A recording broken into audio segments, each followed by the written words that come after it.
Hello, good evening. I can't let a crawl a castle. But with a bower. At a kubushin law. Yeah, we wait to IJESHA to unload the money. That's it. I believe a lot of people don't know why a lot of women are angry with what they see. Because me, I'm not angry. I'm not angry. I believe everybody will pay for their sins one way or the other, and I believe IJESHA have do the time. So, but what I understand why a lot of people are angry is because when ni lumini ni daughter and getting married to a convicted pedophile, they are worried for the daughter. God will not let anything bad happen to our daughter. And in this life, education kokofonyi enyo kono luma fe enyo kon.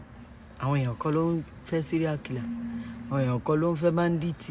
Àbá rò pé àwọn bandit tó ń gbé yàn yẹn wọ́n níyàwó ni. Àwọn èèyàn kan ló ń fẹ́ kidnapper, àwọn èèyàn kan ló ń fẹ́ armed robber, àwọn èèyàn kan ló ń fẹ́ ẹni tó ń ṣèkà fún yàn. Obìnrin kan ló máa wà pẹ̀lú those kind of men. So see Olumeni find something in him. Then you like. A lot of you think she ill. No class, no kin. Gbogbo yẹn kò kàn òun. Gbogbo ìtẹ́yìn rí yẹn òun lè má rí. Kó jẹ́ the best man in the world ni bàbá IJESHA fún. So ọmọ obìnrin tí gbogbo yín dẹ̀ ń worry. Then sọ wípé in the same country wọ́n á ti remove ọmọ yẹn pé girl child ò lè wà pẹ̀lú convicted pedophile bla bla bla bla bla bla. Gbogbo ìkan tẹ́ ń sọ yẹn ẹ kàn sọ ni ẹ mọ̀ pé Nàìjíríà la wà. Tọmọ yẹn bá ní bàbá tó bá hun agbọ̀mọ̀ ìsọdọ̀ tí ó bá hun afọ̀mọ̀ ẹ̀lẹ́ tó bá fi pọ́mọ òun wà safe níbi tó wà. Ṣé understand? Ẹ jẹ́ kí n sọ kọ́kọ́ fún yín. Most of our obìnrin náà la máa ń fún gbogbo àwọn ọkùnrin yín láyè. Ṣé òkè bàbá IJESHA tó ṣe wà yẹn ẹ rò pé tí Lumini ò bá fẹ́ Lumi ò ní fẹ́? Ẹ rò pé tí Lumini ò bá fẹ́ Lumi ò ní fẹ́? Ẹ mọ̀ bá àwọn obìnrin ṣe desperate tó.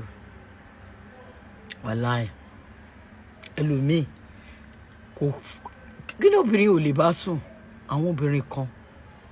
So gbogbo ìtẹ́ ń sọ yẹn gbàgbọ́ ó lè rí as the best man is our choice and they are two grown adults. Ẹ lè sọ fún wọn wípé kọ́ má decide láti bímọ fúnra wọn. Ó yẹ jẹ́ kí tó wá burst brain ni tó bá jẹ́ bàbá IJESHA ti jáde before time tẹ́yìn rí ń ta nǹkan torí ẹ̀ ń bá wọn kà. Ọmọ yẹn ṣe premature lọ bí ní ẹ jókòó síbẹ̀ Naija yìí. Ẹ lọ wọ àwọn olówó tó máa ń wà nínú ẹ̀wọ̀n.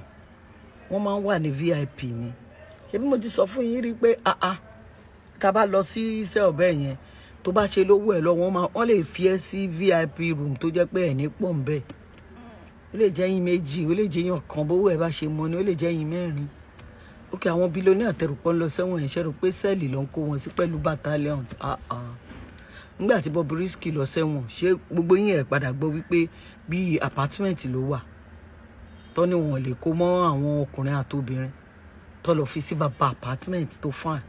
Ẹ mọ̀ bóyá rú apartment yẹn náà ni bàbá IJESHA wà tí Lumini ń sanwó bẹ̀ tọ́dẹ̀ jọ ń gbá sí logo sí laga nínú bẹ̀ privacy wọn ni now.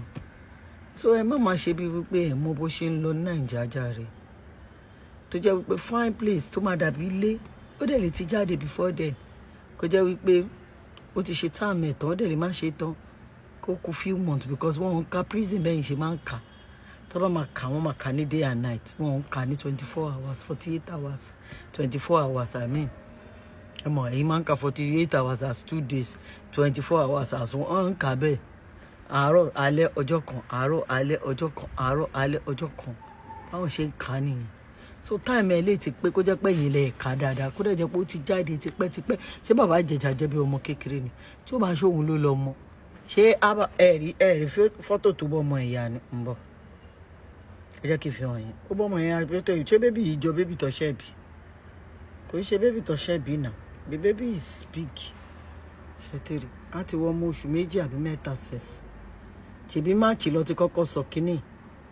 bẹ́tìrì wọn àtọmọ nìyẹn náà ó ti gbé online bàbá Ìjẹ̀ṣà kedere ó ti tó bímọ náà ó ti dàgbà náà á ti fẹ́ wọ 50 or kó ti 50 so ó lè bímọ èèyàn kan ṣáà ló máa bímọ abẹ́fẹ́ kó ká kùnrùn láyé ni tí ẹ ò gbé náà ẹ fi sílẹ̀ ẹ jẹ́ ká gbójú Ọlọ́run ò ní jẹ́ kí ogun tó ti ṣẹ́ nílé ayé ẹ̀ kó tó padà Ọlọ́run ò ní jẹ́ kó jẹ́ wípé èṣù tó máa tún gbé wọ̀ tó máa fi ṣàbúrú Ọlọ́run ò ní jẹ́ kó ó by now ṣé ẹ̀ mọ̀ pé ó yẹ kó ti lẹ́yìn lẹ́sìn ni ó yẹ kó ti lẹ́yìn lẹ́sìn àbí ṣèbí ẹ̀yàn bá ṣẹ̀ wọn tó bá di ṣe táàmù ẹ̀ ó yẹ kó move on ni so mi ò believe pé ó máa tún ṣẹ̀ mi ò believe pé ó yẹ kó tún ṣe nǹkan burúkú mọ́ tó bá jẹ́ pé ó nífẹ̀ẹ́ rẹ̀ ó dẹ̀ love life ẹ̀ tó ń live so ẹ lè kàn má gbélébù for life but the fact that pé ó ti jẹ́ convicted pedophile ó lè change what God cannot do does not exist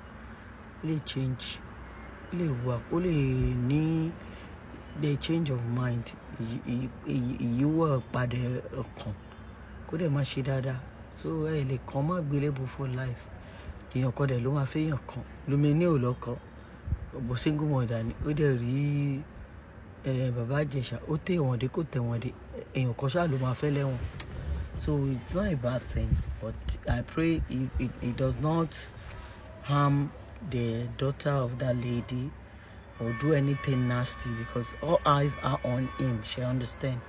I wish them all the best. I pray for a good life for them and the baby. Thank God is a boy, so nothing to be scared of.